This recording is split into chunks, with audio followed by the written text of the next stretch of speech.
अस्सलामुअलैकुम, welcome to test topper academy. Test topper academy के नाम से हमारा यूट्यूब चैनल है और हमारा व्हाट्सएप चैनल भी है बतूल्स लर्निंग हब के नाम से।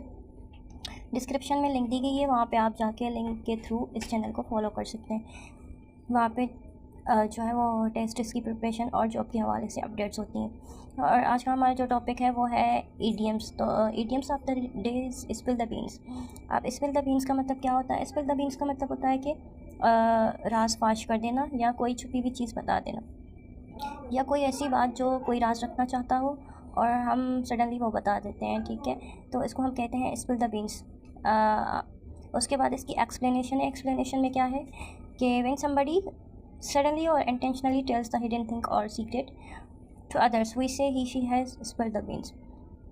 अगर कोई अचानक इरादे से या गलती से कोई किसी की छुपी हुई बात या किसी का राज जो है वो दूसरों के सामने खोल देता है तो उसको हम कहते हैं स्पिल द बीन्स। तो ये इसकी जो है वो डेफिनेशन है।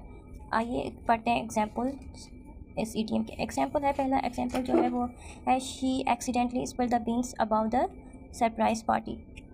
तो इसका मतलब है कि उसने गलती से जो है वो सरप्राइज़ पार्टी के बारे में राज फाश कर दिया, सबको बता दिया। और दूसरा एग्जांपल है do not spill the beans, it's supposed to be secret. Do not spill the beans means राज फाश मत करो, ये जो चीज़ है वो हमें खुफिया रखनी है, ठीक है। उसके बाद जो तीसरा है हमारा एग्जांपल वो है he spill the beans before we could stop him. तो उसका मतलब है कि उसने जो है सारी बात पे जो है पानी फेर दिया, राज फाश कर दिया उससे पहले कि हम उसे रोकते। तो ये तीन एग्जांपल्स थे जो हमारा आज का आइडियम था उस पर स्पिल द बीन्स पे। असल में इसका जो ऑर्गन है जहाँ से ये लफ्ज़ आया है वो ग्रीस कंट्री से आया है। कदीम ज़माने में जो यूनानी लोग थे वो वोटिंग करने के लिए बीन्स का इस्तेमाल करते थे। अक्सर जो है उसमें दो कलर के बीन्स होते थे, एक बीन होता था वाइट कलर का और दूसरा होता था ब्लैक कलर का।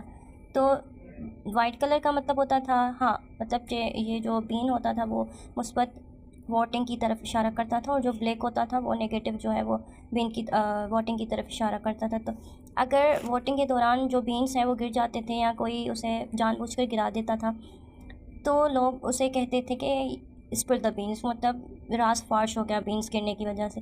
तो ये जो है वहाँ से जो है वो इडियम का आगाज़ हुआ स्पिल द बीन्स। तो ये हमारा आज का आइडियम था। अभी इस पर प्रैक्टिस करें और चैनल को लाइक और सब्सक्राइब करना ना भूलें। Thank you.